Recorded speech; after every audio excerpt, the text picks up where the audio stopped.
up, our guys? It's your favorite Marvel trio. YSD Goblok is here. And in today's video, we will be watching Captain America Brave New World. Here, 1 hour advance, we'll be taking lunch here in brunch, Glorieta 4. It's a Wednesday, so... It's a Wednesday. Mukhang kami lang yung sisigaw-sigaw mamaya. Kanino kayo pinaka-excited? Ako syempre, si Sam Wilson. Kasi malaking pressure. Actually sa buong MCU medyo malaking. True. Malaking bigat to sa magiging future ng MCU. Tama. Feel ko if nag-fail sila dito, malaki na naman yung iba-bounce back nila. True. So, First natin ito, no? For the year na. First for the year after Deadpool and Wolverine, which was July of last year. Tagal. Sabi, tagal. Nagpahinga Puro talaga series sila, na puro after. series. Hindi, yung mga Sony yung naging Oo nga, Sony pala, never mind. What are your expectations kay Sam Wilson? Expectations ko, feel ko, ito i-emphasize nila yung theme na di mo na mapapalitan talaga yung OG Captain America. So may own version of Captain America si Sam Wilson. Feel ko yun That's the talaga best way to do it. Which ginawa naman na nila nung Winter Soldier, pero movie kasi ito Kaya feel ko kailangan nilang i-emphasize ko yun sobra. How excited are you guys for this movie? Can you rate it out of 10? I'm 10. 10, of course, it's a 10 for everyone. So yeah, we'll see you guys later. Captain America Brave New World in 3, 2, 1. Let's dive in!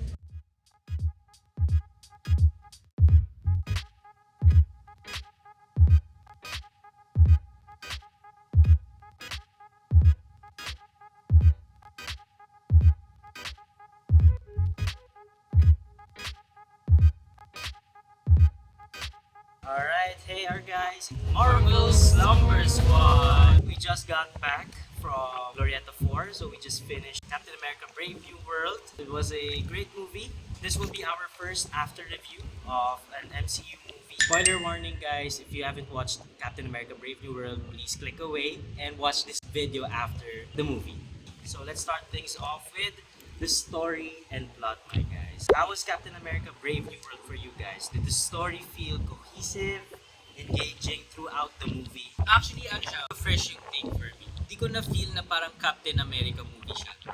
It has its own identity. I think nandun sila sa theme nung series ng Falcon and the Winter Soldier. Okay naman yung story. Very grounded yung story from them. True. Like, hindi siya super complicated, hindi siya super madami yung surprises. And it somewhat tackled yung political aspect sa MCU, right?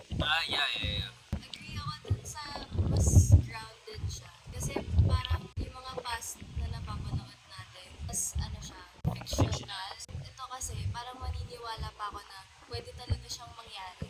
Tapos, ang dami nating questions na nasagot nila. Actually. Nang hindi siya in your face na eto yung sagot. Malinis siyang nilagay. Yes. For me, yung plot niya, hindi siya complicated, madali siyang i-digest. Really ba? Ako For me, madali siyang i-digest. actually medyo, parang feel ko kung hindi ka talaga MCU fan. Yes. Ma-overwhelm ka. May ganun siya. True. Yeah, Oh, point out ko din overwhelmed sana yan. Tama ka naman, marami silang sinagot. Pero grabe ang tagal inantay yung mga sagot na yun. Okay siya for an MCU fan, pero I'm not sure sa mga hindi familiar sa lore. Kumaga, prerequisite yung mga past MCU movies. And again, somewhat, they tried na hindi. Kasi kahit pa paano, lumabas sila Joaquin Torres here and Isaiah Bradley. Pero in-introduce ulit sa movie na sino nga ba tong guy na to. Si Who's Isaiah Bradley? Binanggit ni Falcon or ni Sam Wilson na now lock up siya for 30 years. So somewhat, they were trying to be an independent film dito, no? Pero somewhat, hindi din kasi we're talking about impact dito. Maganda kung napanood mo yung Hulk, Incredible Hulk, kasi mas makaka-relate ka kay Mr. Blue, mas ma-excite ka sa character niya. Pero if you watch this alone without watching Incredible Hulk before, yung new audience ba magiging parang, sino naman tong guy na to? May pinapakilala na naman sila. Ako overall, the story was interesting naman siya kasi again, political view na to pagdating sa MCU. Interesting siya. Mas maganda yung pag-handle nila sa political issues kaysa sa Secret Invasion. Oh yeah. Kasi naalala ko sa Secret Invasion, may president nila dun Yun, di nila tinakil yun, yung Skrulls. I really don't know. I think Nakakanan cancel, hindi na takalan yung Secret Invasion. I guess plot hole na yun, whatever happened in Secret Invasion. Basically, baka kinakancel na nga nila kung ano man nangyari sa Secret Invasion. during nung presidency ni Thunderbolt Ross, hindi natin alam kung tuloy pa ba yung bawal may tumirang alien sa Earth, di ba? Parang gano'n. So, we don't know. Talking about the naman plot, what were the plot twists na super tumatak sa inyo? Tayo na mind control sila. Like yun, nagulat na lang Oh, ako. yeah. May ganyan. Tapos mas nakakatakot siya kasi namin yung kayang i-control. Kasi hindi lang siya, pati yung ibang mga soldiers din na innocent. Maganda din yung twist na kaya siya lumapit kay the leader. Kasi, tama, di ba? Kasi, The buyer. The buyer. Yun The siya eh. hero nga eh. The hero, the buyer. Kaya siya lumapit is dahil sa health reasons, hindi pala sa power. Kasi yung initial na thought ko. So, I agree, parang medyo predictable din siya. Pinaka-impactful na talaga is yun nga yung kay Isaiah Bradley din. Same eh. Nakakaawa siya eh, nung makukulong agad siya. The leader, ewan ko, I guess na-spoil din ako kaya parang di na rin ako na-surprise. Or di rin maganda super yung pasok niya. Hindi naman ako na-disappoint pero okay, the leader. So, I think reveal niya for me medyo Sakto. okay. Kaya nga iniisip, worried ako kapag di ko kilala siya. Parang, sino yan? Ako yung kay Red Hulk. Plot twist siya in a way na hindi ko alam na inaano na siya ni the leader. Akala ko, before that, naano siya ng radiation din. Nakala ko Radiation. ginusto nga niya eh. Greed for power. Greed, oh. Kasi galit siya kay Hulk eh. Yun pala, yung tinitake na niyang pills for him to survive and prevent him from dying was yun nga, yung pills. Meron ng radiation. Let's talk about balance na movie where the humor, action, emotional scenes well balanced throughout the movie. I'd say humor and the emotional scenes, maganda yung pacing nila. Action scene, actually okay lang din eh, pero parang feel ko, kung i-compare kay Steve Rogers, pero mas maganda talaga yung mga action scenes ni Steve Pero Rogers. good naman. Pero meron improvement, I'd say. I can say it's unique. Hindi ko siya i-compare kay Steve Rogers. Unique yung Sige, take sige. nila ng fighting style niya. Right. Well balanced naman siya. Kaya kong seryosohin yung story. Yeah. Tsaka may impact sa akin yung mga emotional scenes. Especially yung isa. Ganda nun. Yes, I know may, this. may isang maganda for I think me. I know this. in terms of paano nila na-balance yung character. Dahil na-attach ako dun sa character. For me, balanced yung naging emotions ko while watching. I feel ko yung mas human si Captain America Okay, this nice. time around. Hindi siya super serious. Parang si Steve Rogers. Mas nakaka-relate ako sa kanya. Oh. Kaya nga parang feel ko mas realistic siya for me. Kasi- Mas nakaka-relate din ako kasi nagmumura siya. Gagi mamaya tayo papasok dyan. Mas nagmumura siya. Puro siya shit. I'd say, balance din yun. O, yung Deadpool and Wolverine, parang naksakan talaga nila ng effort, F-bombs. Nagigil sila. Oh, as in parang in your face, ito na yung MCU, very pang-adult Vulgar. na. Oh. Ito, hindi ko na-feel, it felt like it was natural. Wala akong point na na-feel na umay. Was there a scene na nabitin ako? Action ako na Sige, bigla. action. Lalo na sa ending, nagulat ako na kinausap. Actually, true yun. Medyo nanghinayang ako dun. Ang bilis lumambot. Mag-give in ni Thunderbolt. Kasi, does that mean na mas may control Mas siya? may control siya, mas may consciousness. I think ba ganun si siya sa ano Thunderbolt eh. Ross? I think ganun nga siya sa comics eh. I guess, yun lang yung ibig sabihin ng pag-usapang Betty na Which makes sense kasi, di ba si Hulk, lumalambot siya pag narinig si Black Widow. Make sense din yung mas control niya. Kasi nung nagsisimula pa lang siya, sabi nila, okay na, Oh, yeah. yung war parang hindi na matutuloy. No, Nag-countdown nag-countdown siya siya. ng mas mabilis. Yeah. Pero na-feel ko yun, Not sure. parang medyo nag-reserve sila ng more. Pinitin talaga nila. Pero, maganda naman yung speech niya. Medyo nag-hope lang ako. Quite cheesy. Pero parang kung hindi na kasi siya nag-speech, GG na siya eh. Parang wala. Oh, exactly. Parang That's hindi his na- point eh. Yun naman yung point niya. Alam naman natin isang suntok lang. Yun nga yung nagpa-excite sa akin eh. Paano mo siya matatalo ng ganyan na lang yung state mo? Speech. I guess that's the answer. Speech sabi nila. Was that how Sam Wilson's being unique as a Captain America from Steve Rogers? Probably Mas, pwede. ano siya, Kasi, nag-reach out siya sa humanity ng ano. pwede. Kasi, iniisip ko Okay, talaga. that makes sense. Parang hindi talaga, wala akong maalala na nagganon si Captain America sa kalaban niya. Pero let's talk about the future, kunwari ni Sam Wilson. With that kind of take, this version of Captain America, Sam Wilson, would risk his life by doing a speech. Tingin ninyo, would it work if ginawa niya kay Thanos? Ay, hindi. Hindi. So are we Posible. expecting na in the future, yung mga magiging future villains talaga is more human than alien?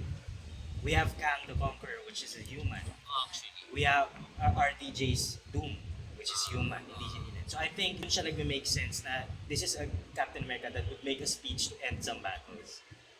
Maybe ganun yung pinaparating nila. I mean, ano pa ba kasi I don't kaya know. niyang gawin talaga? Like, di ko naman minamalit si Sam Wilson. Siguro yung similarities nila is as leaders, gugustuhin mong lumaban with them. So baka yung mga speeches niya is para mag-unite. Oh my gosh, actually, sobrang ironic na kinwestiyon ko yung skill si Sam Wilson. Kasi, kung iisipin naman natin, si Captain America din naman wala naman siyang stuff, just a shield, tsaka super Pero yeah, strength. Oh, pero kung i-compare mo naman kasi siya sa iba, wala pa to si Sam Wilson, ganun din naman mga tao kay Captain America. Sino ka ba gagi? Ganyan ka lang naman I-compare ka namin kay Thor, may thunder yan. Iron Man, may lasers. Di ba? So parang, okay, sorry Sam Wilson. I respect you. It really makes him unique as a Captain America. But let's go back to the point na binanggit ni Chewie here, na I actually felt yung goal ng pag-speech niya is uniting even the biggest villains dito sa for biggest threats sa future ng MCU. Na na-feel ko siya sa end ng movie na it is possible na si Sam Wilson siya ang maglalabas ng mga villains sa raft to help them out in future MCU films. Just like what Steve Rogers did sa allies nilang heroes. But maybe this time around, Sam Wilson, pero villains naman. Pwede. You know, that's exciting. How did Captain America Brave New World connect to previous MCU movies? And how will the story enhance the narrative for the MCU's future? Again, marami silang binaligan. Yung Celestial. Incredible Hulk. Joaquin Torres, Falcon II. Incredible Hulk. Betty Ross is back. Yeah, the leader Samuel is back. Stearns. Nasagot na si the leader finally. Thunderbolt Ross. Siyempre. Si Isaiah Bradley. Power Broker is not present. Actually, oo nga no. Alas same lang din naman yung thoughts ko. Parang mas ma-appreciate mo siya kung napanood mo yung libro. So prerequisite pa rin talaga. Hindi ko alam Assignment, kung ano nga. guys. Assignment. How will the story enhance the narrative for the MCU's future? We have the adamantium already in the syempre. MCU. So, that's a great Easter egg. Magkakaroon na ng mutants. Pero na-spoil na ako dun Yun. Ay, adamantium. Oo. I believe ako din naman, pero hindi siya tumatak sa utak. Matagal na yun, sinabi, last year pa. Speaking of spoilers, again, JP, shout out to you. Naglalakad kami sa Mega Mall recently, tapos dumaan kami sa mga yung mga pop friends. Ping pong pop. Ping Pong Pops, whatever. Funko Funko Pop. Pops, yan. Ay, sabi ko sa kanya, hindi ako pumapasok sa ganyan kasi ang dami spoilers. Okay ba? Oo nga, nandiyan ka si The Leader, para ako. Again, as mentioned, I feel like Captain America Sam Wilson would be uniting villains from the raft, maybe. Honestly, looking forward ako if that happens. Si Thunderbolt Ross ang nagdala sa kanila sa raft, as prisoners. Now, how the tables have turned. I wanna, yung Celestial, I feel like na-save nila yun. Kahit matagal na naiwan. Parang dito talaga in-establish nila na, it exists and it's a big deal. Kasi hawak ng gobyerno. Kasi tama. Island pala tawag din. Celestial Island. Okay. So, di ba parang Ayun nga, natin, kaya wala nga. bang nakapansin? Kaya nga, hindi natin kinailangan na may makita ng mga taong nagtataka. Enough na yung pinag-aagawan na ng, Resources. ng government. And tsaka I For a like long the time. take na hindi lang US yung may territory Yeah. ng Celestial Island. Spread sa Japan, sa India ata yung isa. Paris. Istanbul ata yung Gusto ko yun na merong ibang countries na naaapektuhan sa pag-aagaw ng resources ng Celestial Islands. Kasi when I watched Eternals, na parang nung lumabas si Tiamat, like yung katawan nito, does it only cover the US? I really questioned that nung time na napanood ko yun. Pero, kaya ang ganda na, okay, umabot Malayo pala talaga. siya. Malayo. Like, kasi he was that big So, ang ganda na umabot sa Japan. Japan, Philippines. Baka ito US. Baka nandito siya. Nasa gitna nga siya. US, nasa yung east, west, nandun siya sa gitna. Hindi ko kasi, sorry, Sorry. hindi ako geographically Expert. knowledgeable. But yeah, I think right side ng Philippines the would earth be is flat. India. Last question for our story and plot. What do you think would be Sam Wilson's future? Honestly, hindi ko makita sino yung teammates niya. Though feeling ko possible na hindi siya yung sole Leader, yeah. Meron Feel ko pang din. iba. Pero ang nakikita ko sa kanya, siya yung kayang maging mas patient sa mga bagong darating. Kasi gets niya yung... Sobrang humble niya kasi. Gusto ko talaga yung character. Actually, ako din sobrang galing nung ginawa nila sa character niya kasi feel mo na hindi siya pwedeng magyabang. Alam niya yun eh. Alam Stand niya. your ground, Sam. Stand your Oo. ground. Gusto ko siya kasi naging student kasi nga nagtitrain siya with Isaiah, yung gano'n. Tapos naging parang teacher, parang inaral niya din yung mga ginagawa ng ibang Avengers, ganyan. Tapos ngayon naman, parang na siya teacher, mentor, ganyan. Parang siya na lang, Lightning McQueen. Parang si Lightning McQueen. Hindi siya on top. Parang Dragon Warrior siya, man. with them siya. Ano siya, teacher. Tapos parang hindi ko maano eh. Sobrang niya, relatable. Yun Yes, talaga yes. yun. Yun yung strength niya eh. Ako, super ma-excite ako by the time na makabuo siya ng Avengers team. Oo. Let's scrap what if, when will he say the Avengers Assemble? Yun na lang. Or will he say that line? No? Or everyone would say that line maybe, sabay-sabay? Or I don't know, baka may sarili siyang take kung paano niya sasabihin yung Avengers Assemble. Let's go to our next topic, characters and performances. So, which character had the best character arc? Exclude Sam Wilson. Hindi ko masabi kung si Bradley Harkin kasi nakulong ulit siya. Sorry.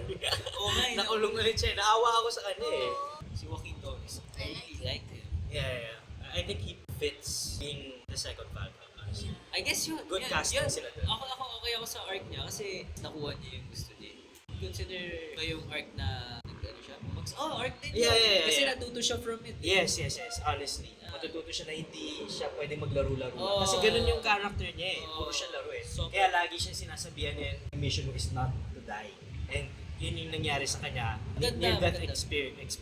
So for sure, mag-improve siya dito sa Alam kong gusto ko siya eh. Kasi nung bumagsak siya parang, no! Honestly, Talaga eh. nanaw ako. And you know that Nalasad ako scene, eh. it really resembles yung nangyari kay Okay. War Machine tsaka kay Iron Man. Oo. Excited ako makita siya ulit. Yeah. Let's talk about the new characters, okay? Did the new characters feel well integrated into the MCU? I'll point out one character, the ex-Widow girl. Hindi ko din alam yung name. Again, with the topic in mind, no, na walang subtitle, hindi ko alam ano pangalan ni Gus Fring. I don't recall ano yung name ni girl. So she's an ex-widow. Ano siya, medyo maharot. Type niya si Sebastian Stan, no? Na I feel like kaya siya na-integrate dun sa movie. I think, i-prepare up siya kay Torres. Na-feel niyo ba yun? Yeah, na-feel ko yun. Na-feel niyo yun somewhat, na parang it's possible sa future na may magkakasangting yung dalawa. Oh. I'm not sure. Or ano lang tayo, bias lang tayo Bias pag may naman. girl may... Wag naman. I don't think yun naman yung focus nun. Bakit siya nandyan? Nung una nga akala ko masama siya eh. Ayaw nga Tas- natin sa kanya nung Oo. una eh. Tapos nung biglang okay pala siya, nawala yung bias ko na ayoko sa kanya. Mabait pala siya. Hindi, may bias pa rin eh. Widow siya, tsaka ano. Pero nagustuhan ko siya. Compared kasi sa ibang mga new characters na pinapasok, parang hindi ko nakikita na may use na... Actually. Siya kasi may connection siya sa government. So may So, sense, na-utilize yung character. head siya ng security. So may sense ba't siya nandun. Hindi siya parang out of nowhere. We're gonna introduce a new character. Oo. Bahala na kayo to digest this new character. Oo. Okay. I like the character. I like the character. Okay siya. I like her, pero hindi siya yung parang si Yelena Belova agad. Iba yung charm ni Yelena Belova. Like, X out mo na yung bias dahil sikat siya na artista. Pero nung lumabas siya, maganda yung kung paano niya dalhin si Yelena Belova. I guess kasi medyo over na tayo sa widows. Ang dami na nilang i-introduce na widows. Parang ano kasi siya eh, ang dami na ding Hulks. Meron tayong Red Hulk. Si Leader is made out of gamma radiation as well. Meron tayong She-Hulk. May Banner Hulk. Ngayon naman widows din. May anak pa siya. May anak pa si Hulk, si Scar. Which I kinda get naman kasi they're saying na widows exist. Especially na wala na yung Red Room ngayon na nasira na sa Black Widow movie. So hindi tayo magugulat na meron talaga widows na kumakalat pa sa mundo. Right? Action scene with the girl.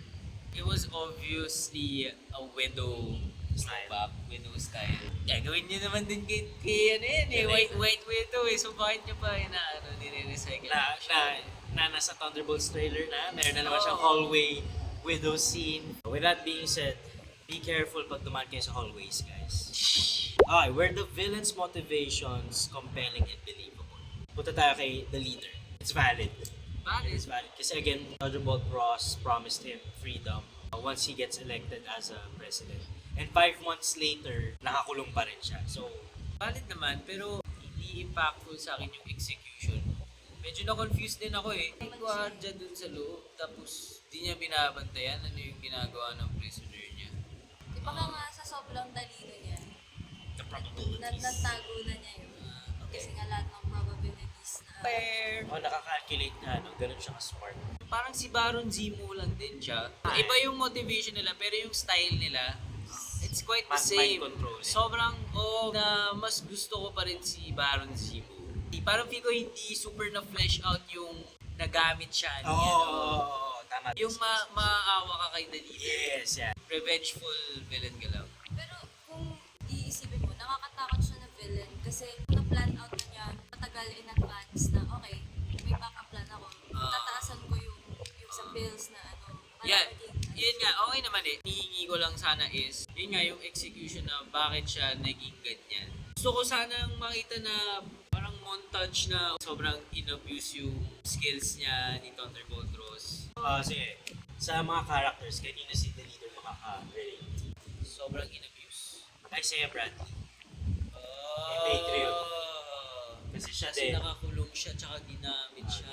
We were talking about montage. I think mas makaka-relate ka na lang kay Isaiah Bradley kung anong nangyari kay Deadpool. Oo nga, same Yun na lang. Yung galing ng writers dun kung paano nila makokonek. Parang two options. It's either maging katulad ka ni Isaiah na nagbagong buhay lang talaga or maging Right. revenge-focused na person. Pero yun, for me, medyo forgettable si the leader. Hindi ko na-feel sa kanya na na-abuse siya, na galit siya. mo naman yung tsura. Hindi pa ba-abuse yun, bro? Yun na yun eh. Gusto ko siya makita na tinitingin siya sa mirror. Parang si Dante na... Gets. May scenes at least. Like parang galit talaga siya or siguro a little callback sa character niya sa Incredible Hulk would be nice. Sobrang passionate siya doon, sobrang Passionate siya. happy niya. Yes, yes. Super bagong character Bagong to si character. The Leader. Tama. I get what you mean. I Like a think- simple scene would make an impact sa character niya. Pero natawa lang ako nung sinabi mo, parang hindi siya na-abuse. Kasi again, bro, if magkaroon ka ng ganung mukha, hindi ko na lang alam kung may sasabihin niyo sa tao, parang hindi ka ba abuse? Oh my God, oo nga. Next question would be, did any character feel necessary to the plot? Yung isang girl, yung friend ni Sam. Okay. Yung bodyguard ni Harrison. The bodyguard of Harrison Ford. Oh, kasi parang Parang if meant siya to i-replace mo ano. siya kay, pwede pa kang gawin lang siya si with ex-widow. Oo, tama. I feel like she's really a big character na yun ang introduction niya talaga. Yun nga for me, medyo ang dami nilang Forgettable characters na magugulat ina, ka. tsaka ina-expect nila Important ka pala. ina-expect nila na kilala na siya ng mga But if she's Sobrang not may an mga- important character, then she would be best fit this category, unnecessary to the plot. Next question, which character had the best performance? Joaquin Torres. Meron ako nakita mga ni Anthony Mackie. Sa ibang scenes, parang may gagaling ka pa sa scene na yun. So staying in character, it's really Joaquin Torres. Oo, si Joaquin Torres, lahat ng scene na nandyan siya. Kung i-compare mo lang siya kay Joaquin Torres, for me, mas nagmangat si Joaquin Stand out Torres. yung character niya. Sobrang nag-stand out. Ako gusto ko si Harrison Ford. Ako din, Harrison Ford. Really? Nagalingan kayo kay Harrison Ford? Oo, gusto ko siya. Like, effective sa akin, nafe-feel ko talaga kapag parang... Nagsistruggle siya. Oo, nagsistruggle Ah, siya. Totoo ba? Okay. Na ako nafe-feel ko yun. Wala Gusto ka ko na. tinitignan si Anthony Mackie. Bagong crush. Gusto ko siyang Okay. tinitignan sa screen. Nice. Like, ang pogi niya kapag suot niya yung gear niya. Ang pogi niya mo niya. And that's a Actually. great compliment. Anthony Mackie. Okay, who's your favorite character throughout the movie? Anthony Mackie gusto ko. Oh! Anthony Joaquin Mackie. Torres ako, bro! Honestly, nakikita ko siya as Sam Wilson more than Captain America. Captain Tama America. siya kasi it's really Oh, pointless. yeah! It's Actually! Iba yung identity. Oo nga. Hindi siya si Captain America, he's Sam Wilson. Basically, Captain America is just a man then. So you can say Steve Rogers is Captain America. Steve Rogers is Steve Rogers. Yeah. Sam Wilson is Sam Wilson. So, yun. I guess nakuha talaga nila Dragon yun. Warrior is a Dragon Warrior. Poe is Poe. Grabe. Like, na-feel ko din yung sinabi sa ending. Oh, Na-feel ko Joaquin talaga. Torres, Like, oh. parang, bro, I feel you, bro. Ako, sobrang Honestly, heartfelt. nasa Captain America ako eh. Team Cap talaga ako, Team Iron Man to. I'd rather be friends with Sam Wilson. Kasi feel ko, mas may wisdom talaga siya kaysa kay Steve Rogers. Mas relatable talaga. Relatable talaga siya. Gusto ko din kumonect sa kanya. Gusto ko din siya gawing mentor. Oo. Meron din siya mga pinagdaanan na relatable sa akin. Yung parang pupunta ka sa isang posisyon na very intimidating. Paano mo i-handle, yung ang daming expectations sa'yo. And I feel like hinahandle naman niya yun ng maayos kahit na ang dami pa din nagsasabi na will never be Steve Rogers. Ako din, siya din yung favorite. Joaquin Torres, favorite ko siya, excluding Sam. Dahil ang ganda niyang sidekick for Sam. Na ang daming pwede ma-explore kay Joaquin Torres Pwede siya mag-different paths What if maging villain siya? That is super interesting. What if namatay siya? Malulungkot ako. What if hanggang dulo nandun siya sa battle with Sam Wilson? Kasi, sobrang so you're emotionally saying, attached ako sa so you're kanya. saying mas predictable kasi si Sam Sam Wilson Wilson. dahil big character siya. So Oo. malamang hindi siya, Like, alam mong magiging leader siya. mas predictable Alam yung mo, future niya. alam mo hindi hahayaan ng Marvel na okay, wala lang tong titawan na natin sa Sam Wilson. Ito hindi mo alam ano pwede mangyari kaya na super na-excite ako sa future ni Joaquin. Kaya siya favorite character so far. Attracted din ako sa kanila as heroes. Kasi, Face-wise? I mean, like, mas mortal sila for me. Yeah. Mas Vulnerable vulnerable sila compared dun sa mga ibang may powers. Ganun. So, mas nakakakapa yung mga fight scene nila. But shit, bakit na yun? Mamamatay na siya. Tama yan. Technical aspects. How impressive were the visual practical effects and CGI of Let's Stick with the Red Hulk? Oh my God. Ang How was the ganda talaga. CGI of Red Hulk? Ang ganda ng CGI ni Red. Grabe, as in parang totoo siya. Like, bro, grabe yung pores niya. Tsaka yung mga bala sa ano niya na nag-ano. Tsaka yung heat mo yung feel mo merong may init siya Tsaka, kamukha ni Harrison Ford as compared to Bruce Banner. Makikita mo talaga, hindi siya repetitive hug. Yung structure ng katawan niya, iba, hindi siya bulky. Mas long siya.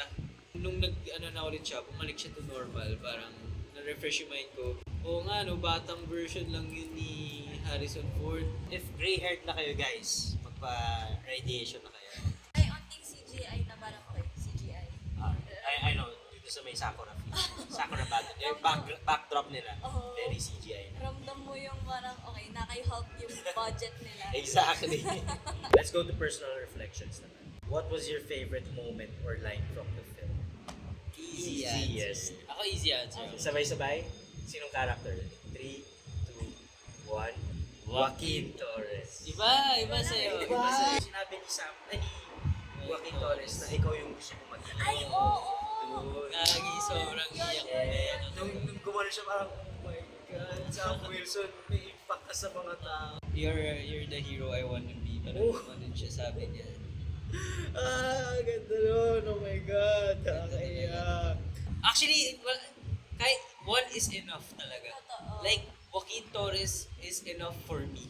Kung ako si Sam Wilson, parang very honored na ako na kahit ikaw lang Joaquin Torres Hindi ko kailangan lahat ng tao. Yun yung na-feel nilang pressure ni US agent na kapag Captain America ka, dapat ma-please mo lahat ng ng citizens ng Amerika or ng mga tao, kahit tayong audience Feel ko doon sa line na yun na parang honored talaga si Sam Wilson na isang tao lang kailangan niya.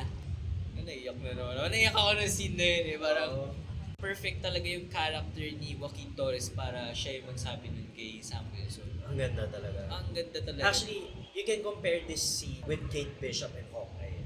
yes! But, yes, mas kasi gusto ko to do. Mas gusto ko to. Kasi yung scene kay Kate Bishop na na-inspire siya kay Hawkeye, it was tackled in one series na. Pero dito kasi, si Joaquin Torres was already in Falcon and Winter Soldier. Na hindi mo alam na inspired pala si Joaquin Torres. All this time. All this time.